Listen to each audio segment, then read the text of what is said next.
Hello, and welcome to On the Record. CBS has a reporter named Steve Hartman, whose only job every week is to tell a great story. For years, Steve has traveled the globe, finding interesting and unique people and sharing their stories nationwide. He is a gifted storyteller with a skill to craft interesting scripts that perfectly fit the mood of the story he's sharing. You can find his pieces every Friday night at the end of the CBS Evening News. And for me, it's a must-watch. His stories frequently resonate with the viewer long after the news is over.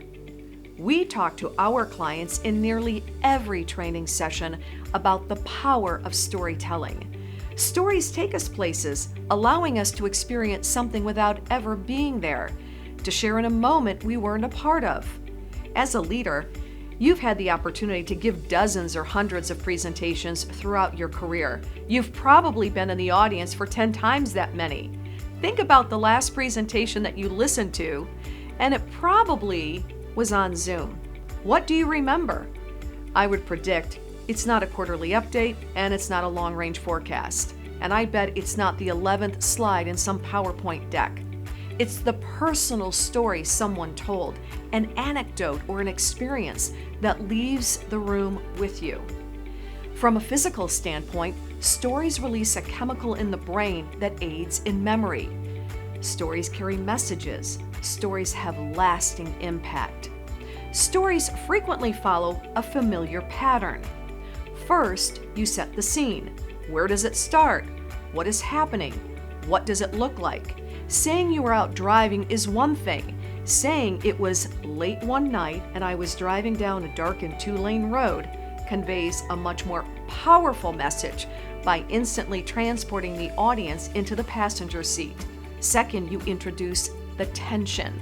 What is the building issue or problem? Where are you taking me with this story? Third, the impasse. What is the challenge that must be overcome? You're faced with a choice or a series of choices. Which option do you choose? Finally, the conclusion. What is the fallout or the lesson learned? When you have effectively led the audience on a journey, this is the message they take with them. Next month, more than a dozen incredible people from around our area will be taking part in TEDx Des Moines. At Wickstead & Company, we are proud to have the opportunity to work with the speakers, helping them shape their stories to be even more memorable. We have been working with them on the same 4 storytelling principles.